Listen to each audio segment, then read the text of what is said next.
The gleaming conference room of Davidson Industries buzzed with anticipation as my brother Thomas arranged nameplates for the important people attending today's investment meeting. "Anna," he called out, noticing me hovering by the door, "we need these chairs for actual investors. Why don't you wait in the storage room? You can catch up on your little online business or whatever it is you do." I smoothed down my understated Brunello Cucinelli blazer, worth more than Thomas's entire wardrobe, and maintained my composure. If only they knew that while they dismissed my little online business, I had built Sterling Enterprises into a corporate giant worth billions. "Of course, Thomas. I wouldn't want to take up valuable space." "Good girl," he smirked, adjusting his flashy tie. "Sterling Enterprises CEO is coming today. Can't have family embarrassments cluttering up the room." If he only knew that the mysterious CEO they'd been desperately courting for months was standing right in front of him. While they prepared to grovel for investment, I already owned 40% of their company through a complex web of shell corporations. My phone buzzed. A message from my CFO. "Final share purchase complete. We now control 51%. Ready when you are." "The storage room's been cleared a bit," Thomas continued condescendingly. "There should be a folding chair somewhere." I made my way to the cramped storage room, thinking about the documents waiting in my real office. The penthouse suite of Sterling Tower, where I controlled a corporate empire while they thought I was playing business online. Another message lit up my phone. "All board members present. Sterling Enterprises representatives scheduled to arrive in 30 minutes. I smiled, knowing those representatives were actually my executive team, prepared to help reveal exactly who owned their company now. Through the thin walls, I could hear Thomas bragging to the board members. "Sterling Enterprises has expressed serious interest. Once they see our presentation, the investment is practically guaranteed." If he only knew that I'd already seen every presentation, every financial report, every desperate attempt to hide their company's growing problems. The serious interest was about to become a complete takeover. My father's voice carried through. "Where's Anna? She should at least learn something about real business." "Oh, I gave her some busy work in storage," Thomas replied. "Can't have her embarrassing us in front of Sterling's CEO." I checked my watch. 20 minutes until my team arrived. 20 minutes until they learned that the sister they'd banished to the storage room was actually their company's majority shareholder. My phone buzzed again. This time with photos of my new office suite, being secretly prepared just 2 floors above their conference room. By tomorrow, I'd be running their company from a space bigger than their entire executive floor. "Anna." Thomas's voice boomed through the door. "Make yourself useful and get coffee for everyone. The real business people need to focus." "Right away," I replied quietly, thinking of how quickly his tone would change when he realized who really controlled his future. After all, some business lessons are best learned in storage rooms, especially when the person they've locked away turns out to own everything they value. At precisely 10 a.m., I heard the commotion begin in the conference room. My executive team had arrived, deliberately without their CEO, causing Thomas to nearly trip over himself with nervous energy. "Sterling Enterprises representatives are here," his secretary announced. "But the CEO seems to be delayed." "Delayed?" Thomas's voice cracked. "We can't start without the CEO. This is our only chance to secure this investment." If he only knew that their only chance was sitting in a storage room, surrounded by old filing cabinets and forgotten office supplies. My phone buzzed. A message from my COO. "Everyone's in position. Ready for your entrance." I stood up, straightening my blazer and checking my reflection in a dusty window. The transformation from embarrassing sister to powerful CEO was about to begin. Through the door, I could hear Thomas fumbling through awkward small talk with my executives. "The CEO is very particular about investments," my CFO was saying, exactly as scripted. "In fact, I believe they've already formed quite an opinion about Davidson Industries."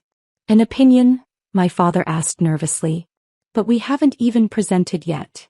"Oh, they've been watching your company quite closely," my CEO replied. "Very closely indeed." I checked my phone one last time. Another message confirming that news of Sterling Enterprises' majority ownership was ready to be released to the press at my signal. Suddenly, Thomas's secretary burst into the storage room. "Anna, Mr. Davidson wants you to bring water for the executives immediately." "Actually," I smiled, reaching into my briefcase. I have something else to deliver. I pulled out my Sterling Enterprises ID badge and CEO credentials. The secretary's eyes widened as recognition dawned. You're... Yes, I confirmed, walking past her toward the conference room. I am. I pushed open the conference room doors, stepping into stunned silence. Thomas was mid-sentence, his presentation pointer frozen in midair. Sorry I'm late, I announced, taking the seat at the head of the table. Sterling Enterprises CEO had some last-minute details to review. Specifically, the completion of our majority share acquisition. The color drained from Thomas's face as he finally recognized me. Not as his embarrassing sister, but as the CEO they'd been desperately pursuing. This is impossible, he whispered. Actually, I pressed a button on my phone and the room's screens lit up with Sterling Enterprises' portfolio, showing our complete ownership of Davidson Industries. It's been in progress for months. While you were sending me to fetch coffee, I was buying your company share by share. My father stood up, his hands shaking. Anna, you're Sterling CEO. Surprise, I smiled, distributing folders to the board members. Now, let's discuss the immediate management changes that will be taking place. Starting with a new policy about storage room seating arrangements. After all, some corporate takeovers are best served with a side of poetic justice. The aftermath of my revelation sent shockwaves through both the corporate world and the Davidson family. Headlines blazed across business news. Storage room to boardroom. Hidden CEO reveals $4 billion takeover. And family business blindsided. Sister they dismissed now owns company. My phone exploded with messages from family members who suddenly discovered their deep respect for online business. Thomas, we need to talk about my position in the company. Father, Princess, let's discuss this as a family. Various cousins, we always knew you were the smart one. I archived them all, focusing instead on the comprehensive restructuring plan for Davidson Industries. The company they'd run into the ground was about to undergo a complete transformation. 1 month later, I sat in my new office, formerly the entire executive floor, reviewing the changes. Thomas's precious conference room had been converted into an employee break room, and his corner office was now a storage space. Your brother is here to see you, my assistant announced. He's been waiting in the lobby for 2 hours. I watched on the security feed as Thomas paced nervously, his designer suit looking considerably less pristine than usual. His recent demotion to junior analyst in the department he used to mock me for understanding had taken its toll. Send him up in another hour, I decided. Let him experience waiting like he made others wait. When he finally entered my office, the power shift was palpable. Anna, he started, his voice lacking its usual arrogance, surely we can work something out. I'm your brother. Brother. I raised an eyebrow. Like when you told potential investors I was mentally unstable because I questioned your business decisions. Or when you spread rumors that I was living off a trust fund because you couldn't believe I was successful on my own. I turned my laptop screen to show him the company's latest performance reports. Davidson Industries' value has increased 60% since I took over. Turns out that little online business knowledge was worth something after all. I've learned my lesson, he pleaded. I could work under you, learn the new methods. Learn. I laughed softly. Like how you were going to let me learn by sitting in storage. Actually.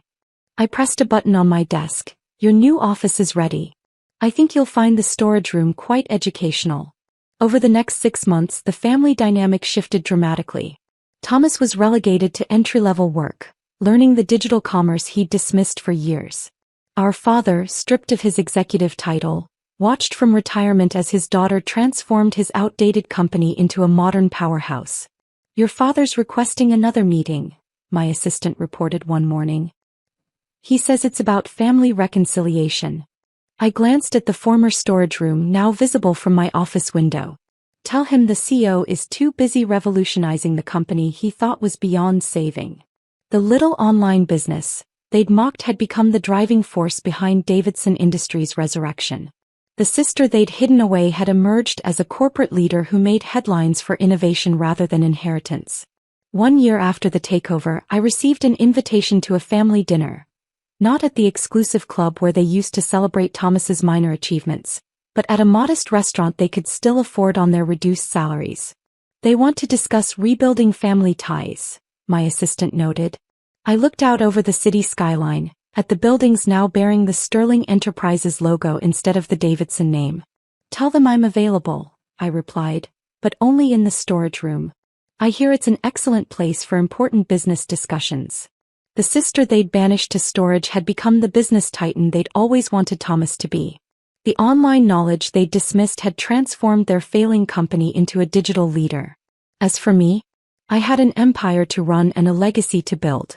After all, some companies aren't saved by traditional business methods.